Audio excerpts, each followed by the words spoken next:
그 조회를 요청한 거죠?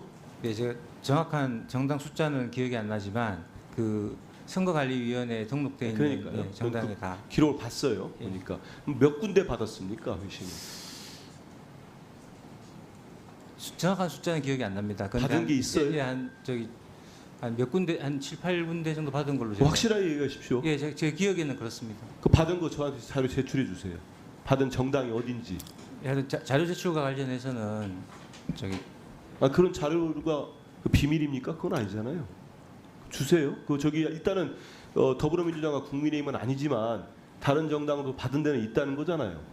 근데 회신이 안 왔을 때 아까 오전에 질의할 때 전화 한 통 하지 않았다고 했는데 그 기간에 받은 곳이 하지 않았다고 말씀드린 건 아니고 확인해 보셨어요? 그래서 아직 확인은 못 해봤습니다. 아직도요? 예, 확인해 보세요.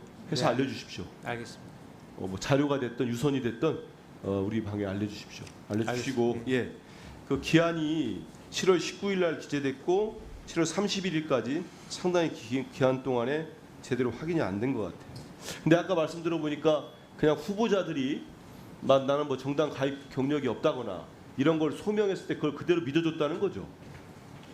그런 거 아닙니까? 예, 그 자필로 서명한 자료를 그 저희가 나중에 활용을 그러면 했습니다. 그 뒷감당을 만약에 그 안에 거짓이 있거나 아니 그 전력들이 있는 사람들 좀 제법 있잖아요. 문제 있는 그 이사 후보자 중에 거짓이 있었던 사람도 있는 거 아닙니까? 여러 기록에서도. 근데 그분들 중에 정당 가입 경력이 있으면서도 거짓으로 알렸거나 3년이 뭐 되지 않은 사람이 있었으면 이거 나중에 뒷감당은 방통위 사무처가 합니까? 여기 앉아 계신 분들이 다 해요? 제가 알고 있기로는 2018년, 15년 같은 경우에도 그렇게 했던 걸로 알고 있습니다. 아 그때도 예. 그냥 선의만 믿고 했는데 별 문제가 없었다. 저는 그렇게 알고 있습니다. 그러면 이런 제도를 왜 이 법이 있는데 놔두고 그냥 그렇게 할 거면 왜 합니까? 저는 지난번에 봤을 때 그 이사 지원했다가 감사로 바뀌는 과정도 우리 김 기획관 말씀하신 거 상당히 많이 틀렸어요. 신뢰가 많이 떨어집니다. 그것도 그런 기억으로만 하지 마시고 자료 내주세요. 대답하세요. 자료 주십시오. 예, 확인하겠습니다. 우리 이호찬 본부장님 잠깐 앞으로 나와주시겠어요? 제가 아까 시사전을 드리면서 조능희 대표님한테 묻고 했던 게 그런 겁니다. 네. MBC 방문진으로 지금 이사로 된 사람들이 하나같이 지금 MBC가 공정성을 상실했다. 무슨 노영 방송이다. 특정 정파를 편든다. 근데 우리 국민들의 절반 가까운 일반 국민은 절반을 넘었어요. 아 이건 영향력 있는 거구나. 43.4% 절반 가까운 국민들이 가장 신뢰를 한답니다. MBC를. 그러면 이분들이 생각하는 MBC와 국민이 생각하는 MBC가 왜 이렇게 다르다고 생각하세요? 그분들이 생각하는 지금의 이진숙 방통위원장, 김태규 부위원장, 여기 안 계시지만 국민의힘 의원들 이 집권여당이 생각하는 공정과 국민적인 상식에 근거한 공정의 차이가 있다라고 생각합니다. 지금의 집권 여당 그 이진숙 위원장 등은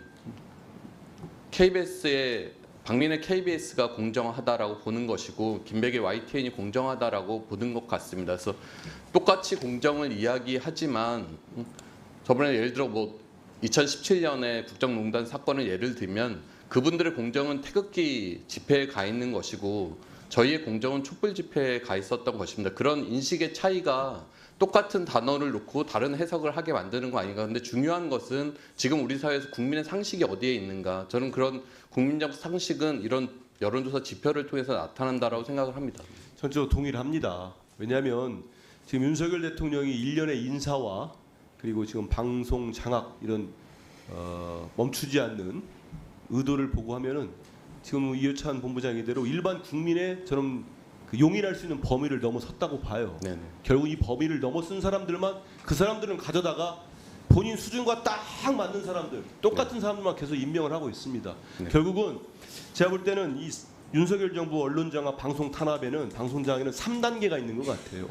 1단계는 방통위원장 교체를 했고 그렇지 않습니까? 네네. 꾸준히 계속 고치라고 해왔죠. 두 번째는 공영방송의 이사를 갈아치웁니다. 이번도 그 시도 아니겠습니까? 네네. 세 번째는 공영방송의 사장을 교체를 합니다. 결국은 박민의 KBS가 그래서 결국 김의가요를 광복절날 3분 더 드리세요. 3분. 광복절날 김의가요를 트는 만행에 가까운 행동을 한 겁니다.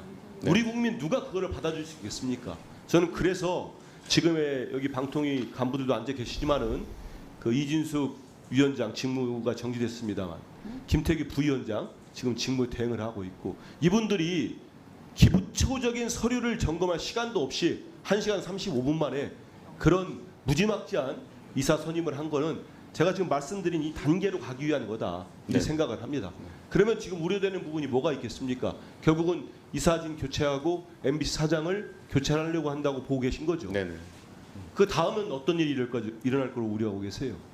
그러니까 그분들이 생각하는 공정대로 MBC를 움직이려고 할 것이고 MBC를 지금의 박민의 KBS처럼 만들려고 할 것이고 8.15 광복절에 벌어진 사태에 대해서는 온 국민이 분노를 하니까 잠깐 사과를 했지만 실질적으로 그런 류의 인식들을 MBC 내에서 여러 프로그램에서 전파를 시켜서 그런 극우적인 인식들을 국민들에게 계속 전파시키려고 하지 않을까. 실제 그런 일들이 이명박 박근혜 정권 시절 MBC에서 벌어졌던 것들이고 그러니까 세월호 참사가 벌어져도 그런 유가족들에게 오히려 책임을 돌리는 류의 보도들이 실제 나갔었잖아요. 네, 맞습니다. 최순실 국정농단에서도 최순실을 최순실이라고 부르는데도 MBC는 몇 달이 걸렸습니다.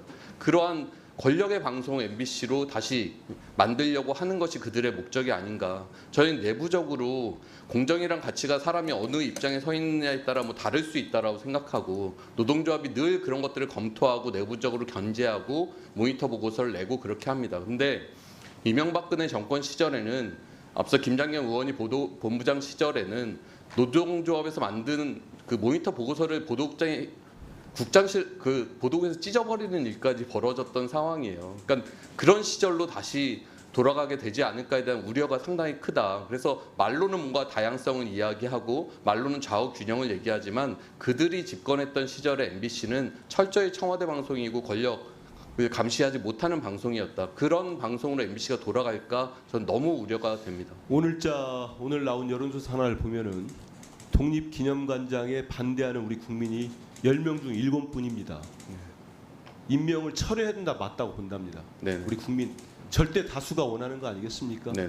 근데 그 용산과 대통령과 말도 안 되는 논리를 또 어용방송이나 정권 친화 매체들은 또 설파를 합니다. 국민 정서가 돋떨어진 거예요. 네. 저는 이 MBC마저도 그렇게 이사진을 바꾸고 사장을 바꿔서 정권을 홍위병처럼 그들이 쓰는 용어 아니겠습니까? 네. 이렇게 쓰려고 하는 건데 이건 우리 국민들의 이런 올바른 정서와 인식이 모두 다른 곳으로 알려져서 이런 일들을 막아내는데 뭔가 힘을 좀 쓰는 네. 김현 의원님 질의해 주십시오. 네, 그 조직도 좀 다시 한번 띄워주시고요. 제가 심각하게 보는 것은 지금 혁신기획 담당관하고 행정법무 담당관의 역할이 구분돼 있죠, 기획조정관님.